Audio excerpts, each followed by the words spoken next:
A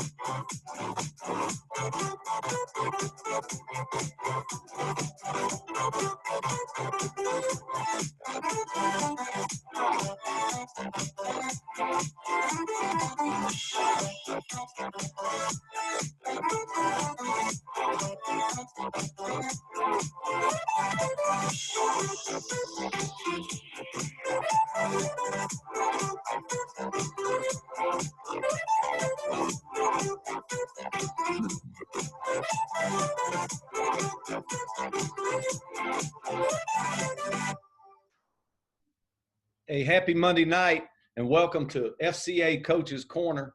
We're tickled to death with our guest tonight.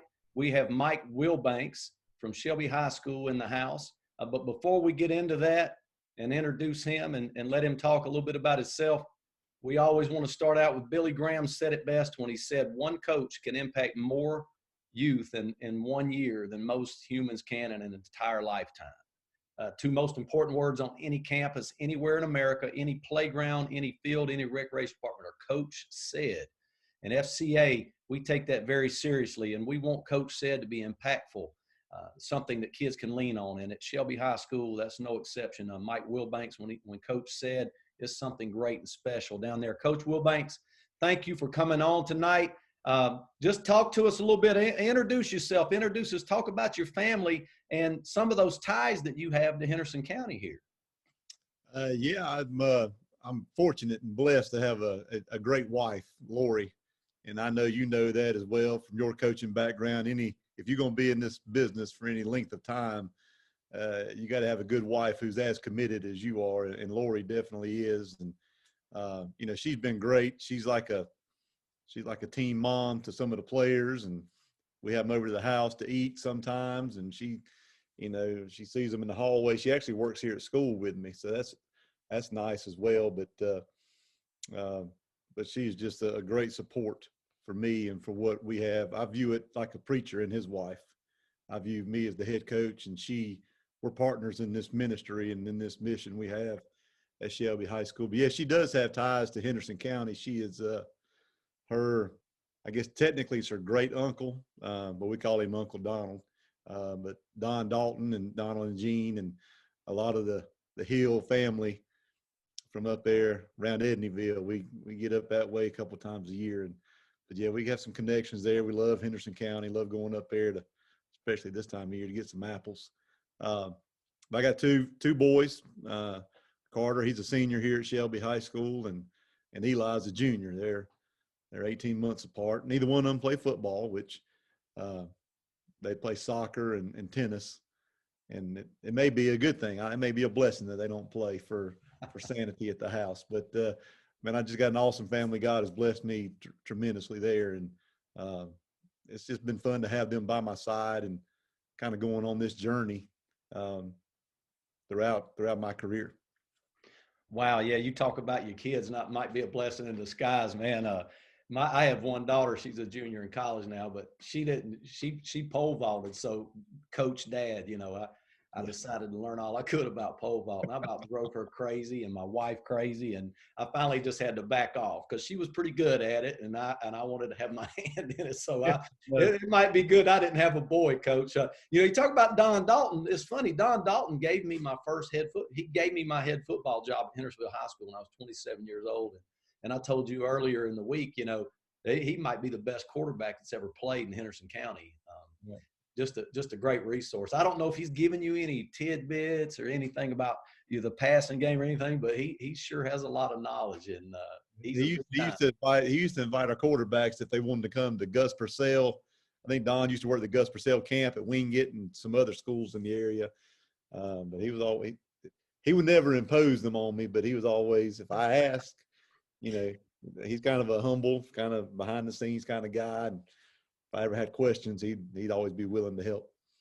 Oh yeah. I mean, people don't know he was the offensive coordinator on that Western Carolina team that right. went to the national championship game. Right. So he's quite a football guru. I talked to you earlier. One other note on Don Dalton, though. I know people don't want to hear, but legendary Shelby coach Jim Taylor was his center at Western. No, I see. Yeah. I didn't even know that. So, well, That's good to know, because that leads me into the next thing I want to ask you. You know, there's a lot of pressure in Shelby to win football games. And I mean, tell me about your journey. You had to follow Taylor, Norman, and Ware, all three state championship coaches. And I mean, tell me a little bit about that and how you got to where you are right now. Yeah, it's a different animal here. And when I was hired here in April of 2019, I became only the 6th head coach in the history of Shelby High School football. And we've been playing football here for 100 years or so. And it was an honor to be in that company, but it's also a great responsibility and a great charge. And there was some pressure. You know, there's a expectation, there's a standard that is set here that was in place long before I even heard of Shelby. I mean, you go back to the 30s, 40s, and 50s. It's an expectation that's been in place for a long time, and there's been a lot of coaches and a lot of players that have come along to help maintain that standard. And we're just trying to do our part right here at Shelby right now and do what we can to continue the legacy and continue to coach and compete and do things the right way. Well, and you got the pressure off your back right away. And my next thing I want to talk to you about, talk about that. I mean, I looked at you won the state championship in 2019. You guys beat Salisbury in the state championship 35-0. Man, talk to me a little bit about that year and that run and some of the things that the excitement behind that.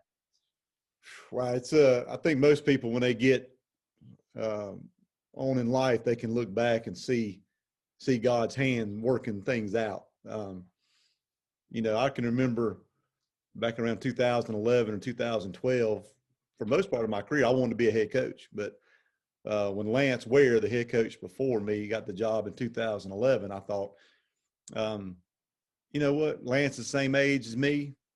I like coaching offensive line. You know, I'll just keep doing my thing. I was the assistant AD with him, and we had a good thing going. And I had come to grips with maybe God didn't have in his plan for me to be a head coach.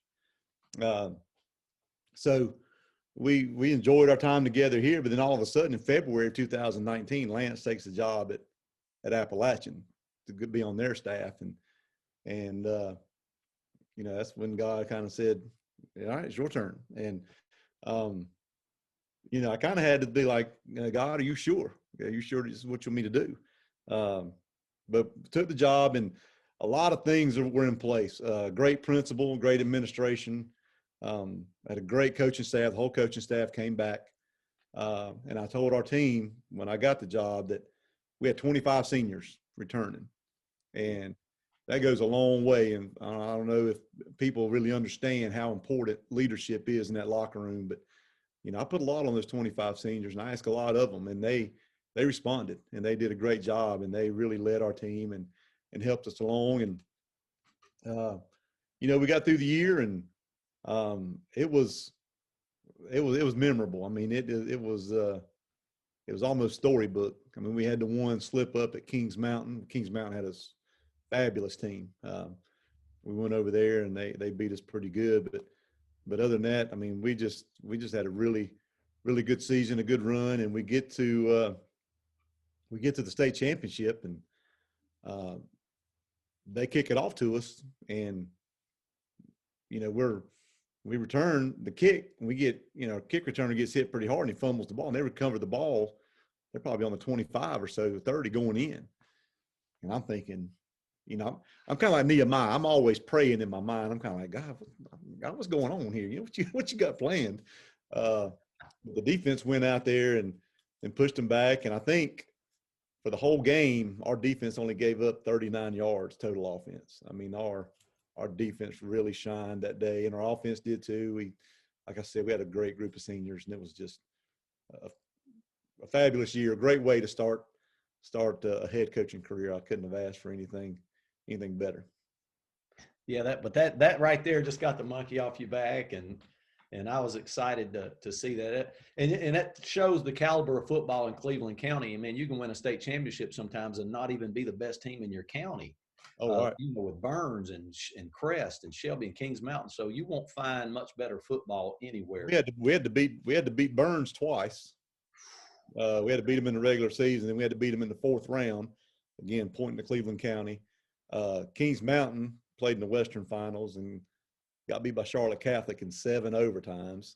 So, I mean, and Crest, I think Crest was a 3rd round team. So, you know, Crest is always there in the mix. So, I mean, yeah, it's there's been many a year we've won the state championship, didn't even win our county or our conference. There's times when we were in the same conference with Crest and Kings Mountain, we wouldn't even win the conference. Yeah.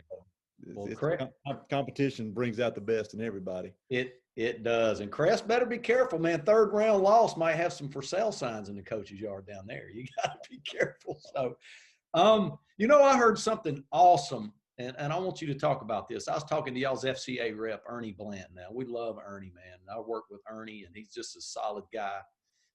But he talked about something you did after you won the state championship with your seniors, something with some FCA Bibles. Can you speak to that? Yeah, I'll kind of talk about, I don't preach to them, you know, I don't, they know my faith. They know what I believe. And I've done some things to kind of interject my beliefs so they know. I told them in the first coaches meeting, and I'm gonna get around to your question, but it's okay. I told them in our first meeting as a team, I said, guys, there's 4 things. I said, number 1, I'm a Christian. I said, number 2, I'm a husband. I said, number 3, I'm a dad. I said, number 4, I'm a coach. I said, I need you to think about yourself, that football, man, it's great. I said, I love football, but there's more to what we're doing here than just football. I said, I want y'all to become great men, great husbands, great dads. I want you to become Christians. And that first meeting, I just said, if you ever want to talk about what it means to be a Christian, come see me. If you ever, and I kind of put it like Paul, you know, Paul says all the time to the churches, he's like, watch me. And that's kind of daunting when you say that in front of a team. Hey guys, watch me. And so I did that. And so as we go through the year, we have music at practice. I know a lot of people do that now, but we've been doing that for years. We're blasting music, and the kids like it. They dance and they have a good time. But on Wednesday, I actually got this from Lance at App. They do this. So I borrowed this. Everything in coaching is borrowed. Nothing's original. But so we started doing worship Wednesdays. So on Wednesday, it's all Christian music. Now, it's probably Christian rap or Christian whatever. You know, it's not like a choir singing at practice, but it's Christian music, and they know it's Worship Wednesday. And over the year, as the year went on, they got to know some of those songs. They would be out there singing and dancing and stuff. And then at the end of practice on Wednesdays, you know, we pray. And rarely did I pray. I just, you know, at the end of every practice, we don't take a knee or something. We all just link in together. I'm all about being locked in. And so we'd lock in at the end of practice, and I say, all right, who wants to pray? And that'd be, you know, about 4 or 5 kids throughout the year would take turns, and they'd pray for our team. And so that was kind of neat there. And so I tell you all that to tell you I'm big on relationships too. So what I did is, when I first got the job and we got done with spring practice, I had the seniors over to my house in May, and we watched Golden State and somebody playing in the playoffs, and we ate hot dogs, and we just kind of hung out as a group with the seniors, but we also kind of set goals and talked about the year. Then later on, about this time of year, I had the whole team over. I invited everybody. So about 30 of them came, which was nice. But then later on, and you said it was after the state championship. It was the Saturday after senior night. Our senior night was in November. We played East Rutherford on a Friday. On that Saturday, I invited the seniors to my house to eat, and we watched football and stuff. And I had talked to Ernie, and Ernie is great. You're right. We love Ernie too. And I talked to Ernie earlier in the year about getting us an FCA devotional Bible. And it's that leather bound. It's not the paper one. It's not the paperback. I mean, it's a high dollar Bible if you were to buy it. But we had the means in our county, and he got me 25 of those Bibles. And so what I did, I brought the seniors over, And I had taken time, and inside the cover of each one, I wrote a personal note to each one. I talked about things I enjoyed about them or some memories about them. And I gave them a Bible verse that kind of related my relationship to them. When they came over, I told them, I said, guys, the gist of my message was, I said, I want you to keep this Bible. I said, some of you may never have opened a Bible, and I want you to keep it. I said, don't throw it away. Don't put it somewhere. Never. I said, because there's going to come a point in your life when you're going to want to come back to this.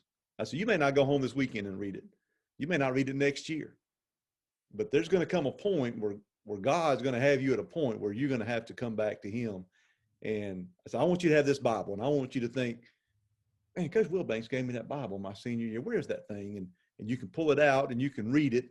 And maybe you can read what I wrote you. Maybe something will encourage you. I said, but God has his way of getting to you. And I said, you're going to go to college. And like most of our testimonies, my testimony, my college years, I was not walking with the Lord. I was far away. But he used some things to bring me back to him, like my wife. So I told him, I said, when you're in college, man, you're going to face some temptations. You're going to deal with some things. And you're going to probably do some stupid stuff. I said, but have this Bible somewhere where you know where it is. I'd love for you to read it every day, but I want you to at least have it so you can come to it when the time's right. And so I gave them all a Bible, and some of them had told me even recently they still have it and they read it. And so I figure if I give 25 out, and if it sticks with one of them, hey, it was worth it. I think that's the way I want to be remembered. I want them to think, 15, 20 years down the road, and I remember Coach Wilbanks giving me this Bible or sharing this verse. So that was it. And it was neat. It was well received by our seniors. And I hope to make that a tradition. I'd like to do that every year. So Ernie, if you're watching, I need some of those Bibles every year. And maybe some of the other coaches in the county will follow suit. I think it'd be a great way to just blanket an area. I got to thinking, I know we ain't got long, Coach Lauder, but I got to thinking about how many, I was talking to one of our younger coaches. I was trying to think of how many kids I have coached in 23 years. I'm not just talking about football. I've coached basketball and track too. I mean, I don't know, it's in the thousands. It's got to be in the thousands. And so that's a big responsibility. Like you said, Billy Graham's quote, how a coach can impact. I mean, it'll humble you now. When you start thinking about, man, I got this job God's given me. I know I heard Tommy Bowden say one time, when he gets to heaven, God ain't going to ask him how many wins and losses he had. He's going to say, I gave you 85 kids a year at Clemson to coach. What'd you do with them? And that's kind of what I thought when I took this job. I thought, I want to win, but man, God's given me, all these kids to build relationships with, and it may not come to fruition right now, but you never know. 10 years down the road, maybe something I said or the way I treated my wife or my kids or something will stick with them. So that's kind of my long answer to your question about giving out the Bibles, Coach Lauder. That's what I wanted to hear. That's FCA in a nutshell. I mean, coach to the coach through the coach, and the coach means so much. Coach said means so much. And we got a Kings Mountain boy up here. He's really just turned this church up here. Ebenezer Baptist Church is by Walmart. He calls it Walmart Baptist. Something about Stephen Blanton. I coached Stephen. Yeah, he went to King. Man, I've become really good friends with him. And man, we just got 100. Ebenezer just got 150 Bibles, and they're giving them out to the youth. They got a youth travel team that Stephen helps coach. I mean, he plowed out trees behind his church so they can have a practice field. And man, we're going to give them out this week, 150 Bibles. Yeah, he's a Kings Mountain boy. He said, you tell Wilbanks, I said, what's up? Tell him I said, hey, I taught and coached Stephen, and I taught his wife too. She was a Hollifield. Can't remember her first name. Had some kids come through, but yeah, I remember them both when they were in high school. he's doing amazing with his church. I mean, a total turnaround. I mean, it's the buzz he's got. He's just a fabulous preacher. And I gave him I texted him that graphic we were talking about earlier. It had the winningest programs in the state, and I was like, help! I don't see Kings Mountain on there anywhere, Pastor. And he started. Well, we didn't have a team until I was like, I was giving him a hard time, but yeah, and you answered a question for me. Obviously, we know what a win for you is. It's not a state championship. It's not wins and losses. A win for you was that you could tell the passion in your voice talking about making the note to those kids in those FCA Bibles, Coach. That I think you would agree. That's the win. Is what they turn out like when you've done impacting. Right. Now, I'll tell you this story real quick. I remember Lance was the head coach. I think it might have been 2014 or 2014. We got beat by South Point on a Friday night. And then on Saturday, I got a call from Lance saying one of our players' dad, he had found him dead in the floor when he had gotten home that night after the game. And I just said, I told Lance, I said, it just kind of, football's a game, man. I said, this kid, he just, he lost his dad all of a sudden. So, we had as a coaching staff and as a team, and as a school here at Shelby, we had to wrap our arms around that boy and his family. And it's winning's fun. Those relationships, because I'm sure you still know your coaches from I still remember who my coach was when I played Little League when I was 6 years old. I remember that man too. So what an impact. How are they going to, that's a big influence that we have, and what a platform that we have. I just wish that I would have, you can go back through your career being retired and all. I just go back and wish that I would have done a little bit more. You know what I'm saying? In that regard. I think that all the time, Coach. I'm thinking that all the time. I'm thinking, and I'm not doing enough. I see film of somebody getting baptized on a field. I think, man, that's cool. But maybe I'm not doing enough. But I also believe, like at our church, we send mission teams to different places. Well, sometimes they go and all they do is build a feeding center in the community to establish relationships so they can share Christ eventually. That's kind of where I am. Sometimes I tread between, sharing and just living out my faith and just having a relationship with the kid. So if he feels comfortable enough, we can have that conversation at some point. Yeah. I just think it's awesome. The thing that I love, before we get out of here, the thing that I love about you, Coach, is you win at the highest level and you're doing it the right way and you're impacting kids and you're being a good role model. There are just so many coaches that you see that make you want to cringe some of the things that come out of their mouth. So, I'll before we go I'll give a plug. Our county, and I know they're all around it, but our county has there's 4 high schools here, and there are 4 great men, great examples that are leading the program. I feel really good about where Cleveland County football is right now with our schools and who's at the helm at each school pouring into the young people of Cleveland County. Yeah, it makes a difference. Hey, I'll tell you what, let's finish up with this. I like to do this, Coach. I want you to take this time, and I mean, you can be speaking to young players that might be watching, young coaches or the youth league coaches or parents even of kids that are all caught up in the performance and the win-loss of it. Coach, give them some advice. What advice do you want to give? To the kids, I would say enjoy the game. I would say enjoy it and listen to the coaches. Coaches have played it. They've been there before. They know what they're doing. But, man, just play the game to enjoy the game. Scholarships and all that stuff will happen if it's supposed to. But play a sport that you love. If you love 3 of them, play 3 of them. Parents, just let the kids be kids and trust the process. Don't try to make that 9th grader be ready to perform like that senior right now.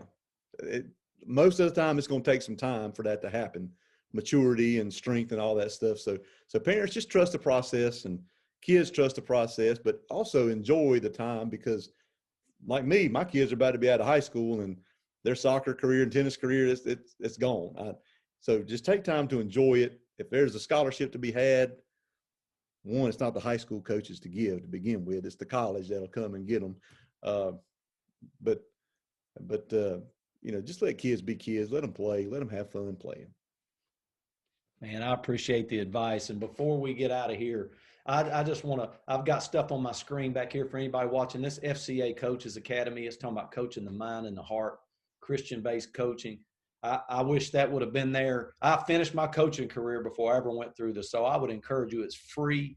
If you've never done this, people watching this, you don't have to be a school coach. If you coach anything, just please, I would encourage you to do that. Also, if you don't know the Lord as your Savior, I mean, if you died right now tonight, do you know where you would spend eternity? And if you don't, hey, reach out to someone. You can reach out to me. You can reach out to Coach here. You can message me on Facebook. Anything you need, we can help you, show you how to secure that. It's free.